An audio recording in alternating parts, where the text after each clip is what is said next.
Olá, hoje a gente vai mergulhar num material, olha, fascinante sobre um campo de batalha que muita gente conhece bem, que é o gerenciamento de projetos. E as fontes que a gente recebeu, elas pintam quadros, assim, radicalmente diferentes.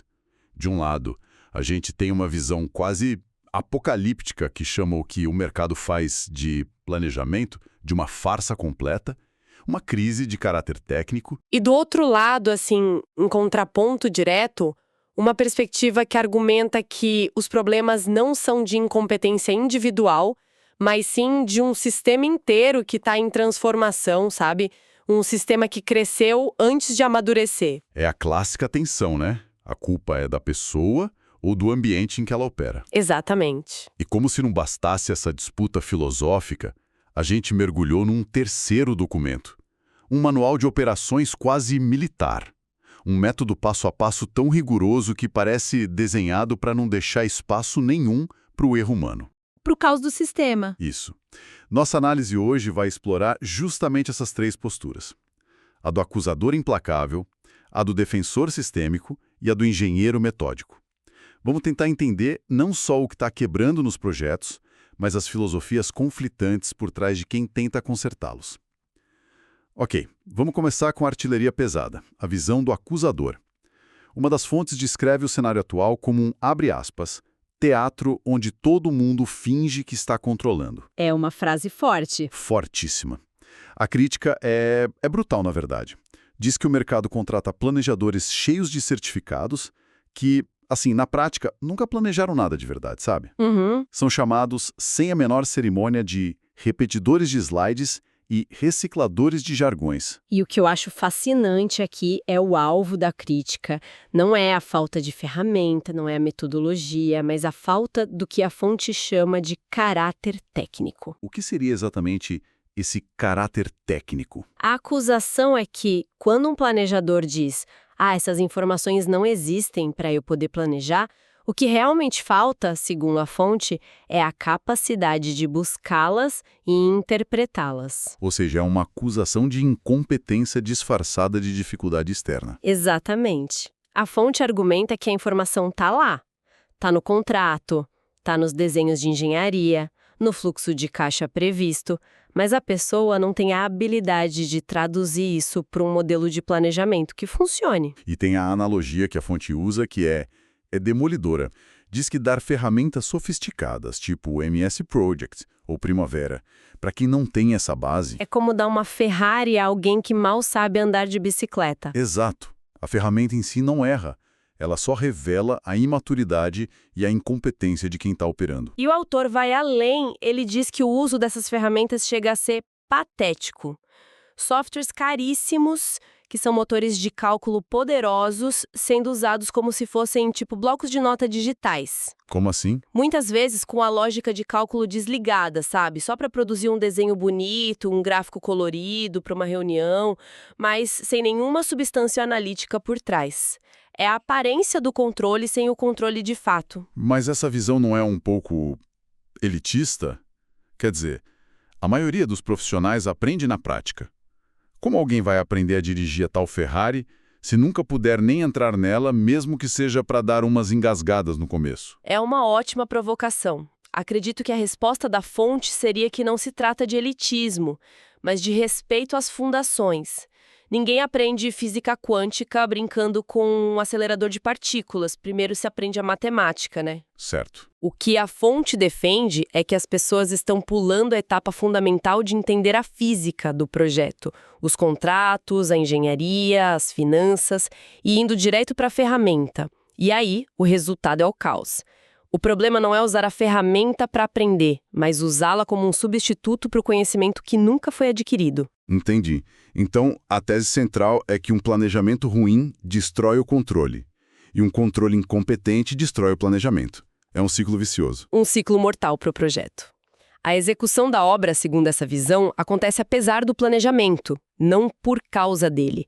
E o controle nesse cenário vira uma espécie de coveiro, alguém que só registra o desastre depois que ele já aconteceu. Nossa. A conclusão da fonte é muito forte. O mercado não enfrenta um desafio, como se diz no jargão corporativo, mas sim uma crise de caráter técnico. E a única melhora possível vai vir quando o setor parar de fingir. É uma acusação brutal. Coloca toda a responsabilidade nos ombros do indivíduo. Mas será que é justo? Uma outra fonte que a gente analisou vira o telescópio para o outro lado e diz que estamos olhando para o lugar errado. Completamente.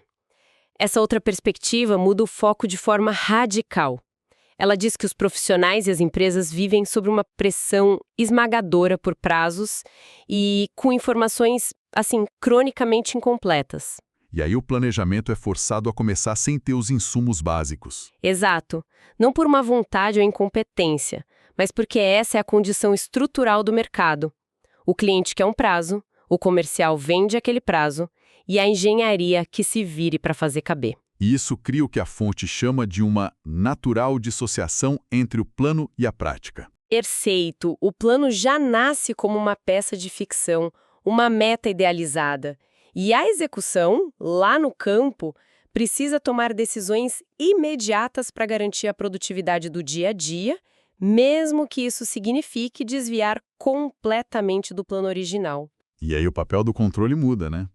Ele não é mais um fiscal do plano. Deixa de ser um fiscal e vira um reconciliador. Um reconciliador entre o que foi planejado idealisticamente e o que foi possível executar na dura realidade. A fonte é explícita.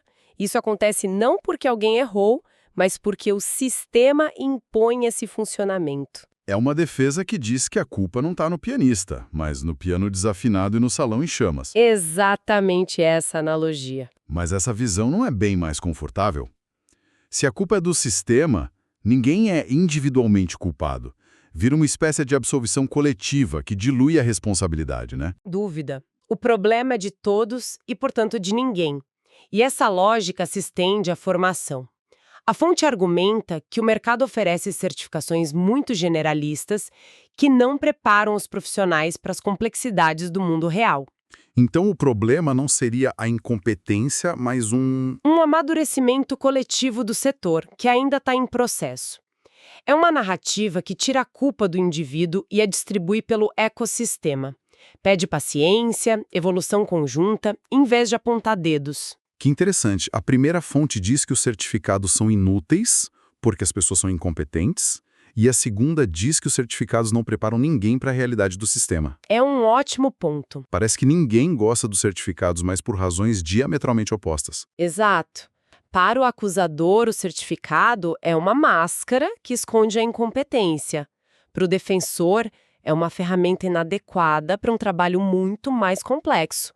No fim, as duas visões concordam que há uma falha, mas discordam profundamente sobre onde ela mora. Ok. Então temos de um lado o indivíduo incompetente e do outro o sistema caótico. Parece um impasse. Mas a terceira fonte que a gente tem ignora essa discussão sobre culpa e basicamente diz: chega de filosofia, vamos construir uma máquina que force todo mundo a trabalhar direito. E que máquina! Essa fonte apresenta um guia detalhado de um ciclo de controle. E a filosofia é declarada logo de cara: rotina, repetição e disciplina. Não há espaço para improvisações.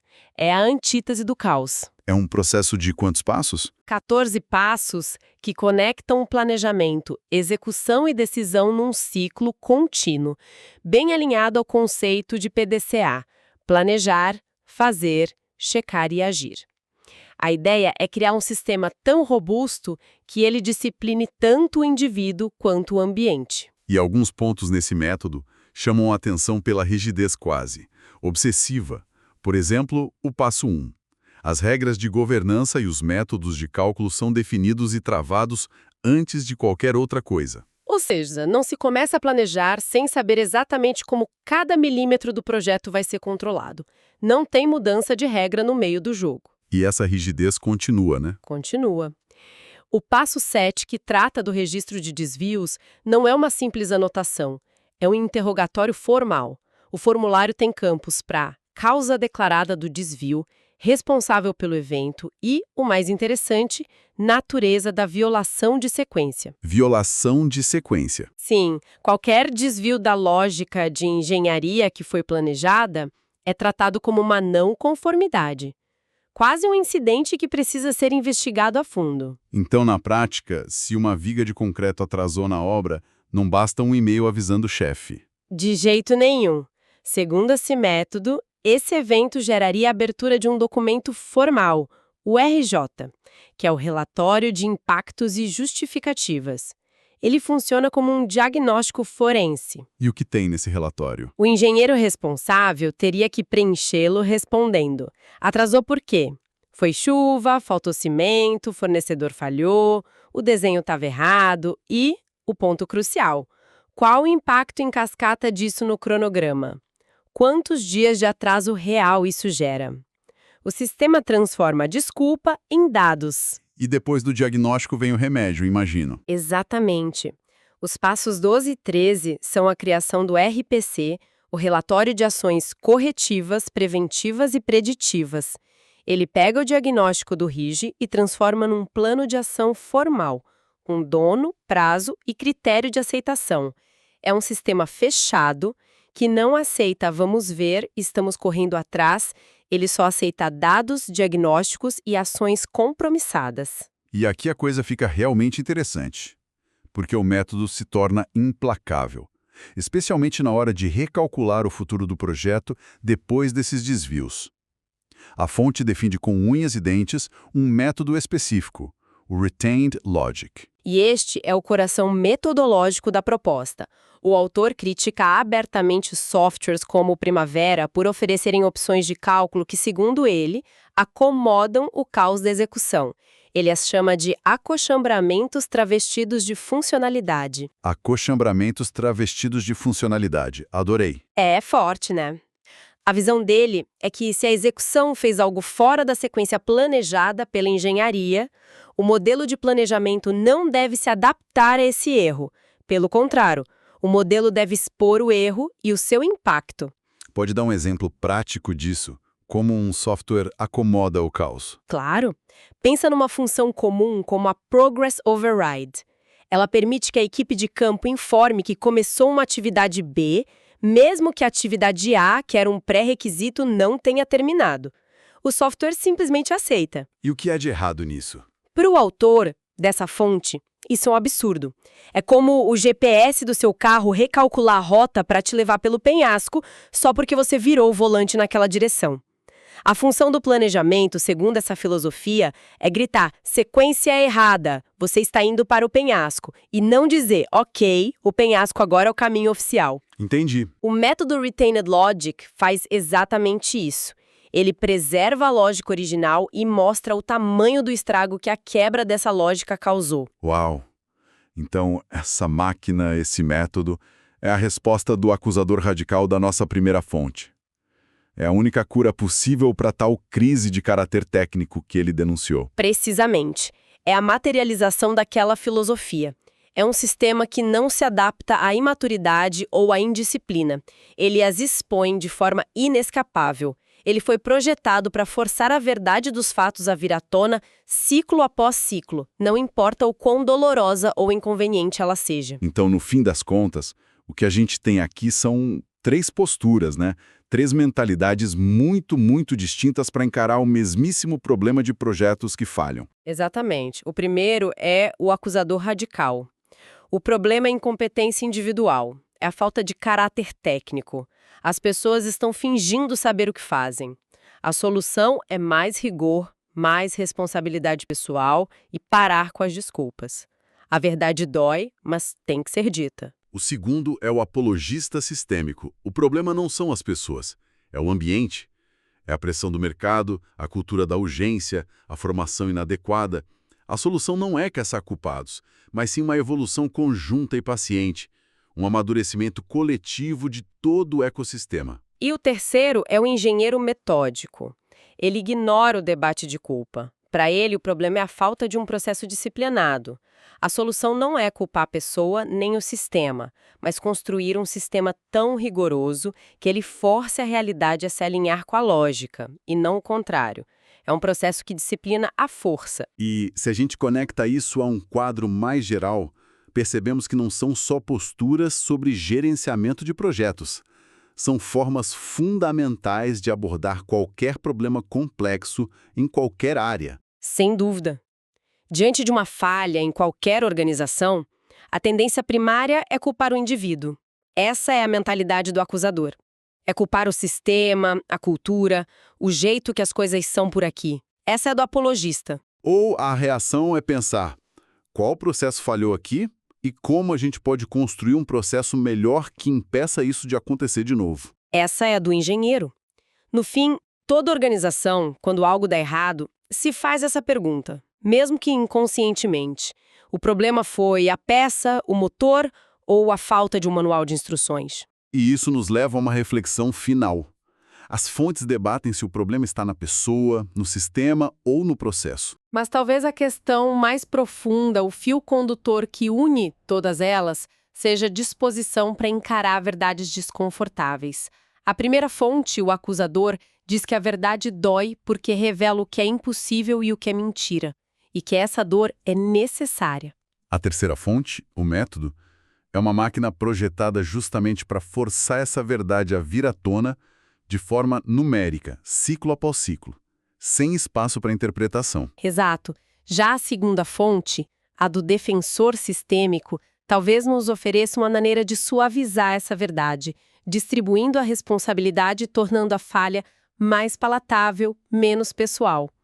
Então, a reflexão final que fica, para quem está nos ouvindo, é: no seu próprio trabalho, no seu ambiente, qual dessas verdades talvez esteja sendo evitada? A verdade sobre a competência individual? A verdade sobre as falhas do sistema? Ou a verdade implacável que um processo rigoroso revelaria sobre ambos? E, mais importante, por quê?